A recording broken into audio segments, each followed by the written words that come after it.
The past year, there are several incidents that have been brought out through different media outlets, across the state, of actions and behaviors of troopers around the state. Several of those incidents happened prior to August 24th, 2019. Some of those incidents have very tragic endings. I have no intention of trying to compare those incidents to my incidents, as each are different.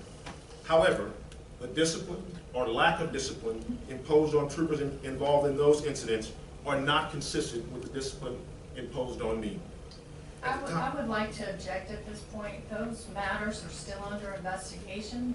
So there hasn't been any discipline in those cases. I think the ones he's referring to, and this commission may eventually hear those cases one day. So. Let him identify it first so we can know whether your objection is before you get into the details. I think as you hear me, Mr. Chairman, I'm not going to discuss any of the details of any of those incidents.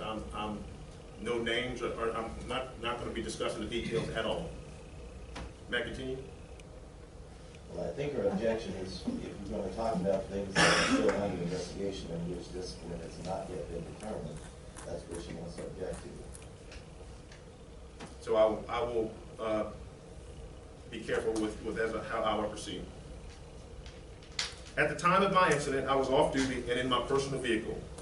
I did not hurt anyone or myself for that matter, and that is something I'm very grateful for. Once I was admitted to the treatment facility, the department suspended my administrative leave pending investigation and approved my sick leave under the Family and Medical Leave Act.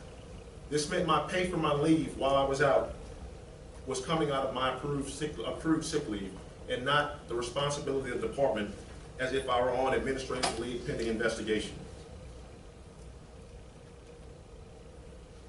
Troopers involved in other incidents were continued to be paid with no discipline or were allowed to use personal leave for extended periods of time as they worked out issues outside of the department. I'm going to object to that as well.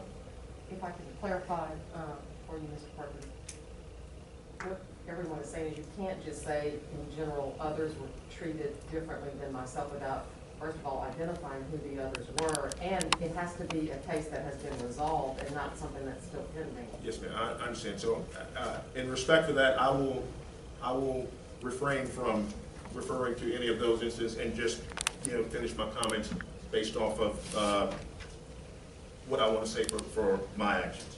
But Ms. Perkins, just to make it clear, no one is telling you you can't introduce or to be admissible evidence of different treatment. If you want to introduce evidence of final dispositions that you think were different than yours, you're welcome to do that. You just have to be willing to introduce the evidence. Yes, sir. And